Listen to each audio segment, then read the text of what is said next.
उद्यापासून तुमच्या हायवेचा प्रवास हा महागणार आहे, कारण तुमच्या फास्टॅगवर छोटासा बदल होतोय. नेमका काय बदल होतोय आणि त्याचा थेट परिणाम तुमच्या खिशावर कसा होईल जाणून घेऊयात या व्हिडिओमधून. हो, भारतीय राष्ट्रीय महामार्ग प्राधिकरण म्हणजेच NHAI नं मोठा निर्णय घेतलाय. फास्टॅगचा वार्षिक पास जो आतापर्यंत 3,000 रुपयांना मिळत होता तो आता 3,075 रुपयांना मिळणार आहे. ऐकायला फक्त 75 रुपये वाटत असतील, पण लाखो वाहनधारकांवर याचा थेट परिणाम होणार आहे. आता हा वार्षिक पास म्हणजे काय, तर हा एक प्रीपेड प्लॅन आहे ज्यामध्ये तुम्ही 200 वेळा टोल पार करू शकता किंवा 1 वर्ष वापरू शकता. जे आधी पूर्ण होईल ते. सध्या देशभरात 56 लाखांहून अधिक लोक हा पास वापरत आहेत आणि आता त्यांच्यासाठी हा छोटासा पण महत्त्वाचा बदल आहे.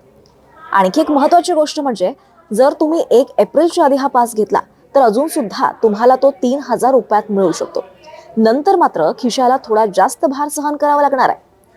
आता हा पास तुम्ही कुठून घेऊ शकता, तर तुम्ही राजमार्ग यात्रा ॲप किंवा NHAIच्या अधिकृत वेबसाईटवरून सहज खरेदी करू शकता. तर मग विचार करा, आजच हा पास स्वस्तात घ्यायचा की उद्यापासून 75 रुपये जास्त मोजायचे.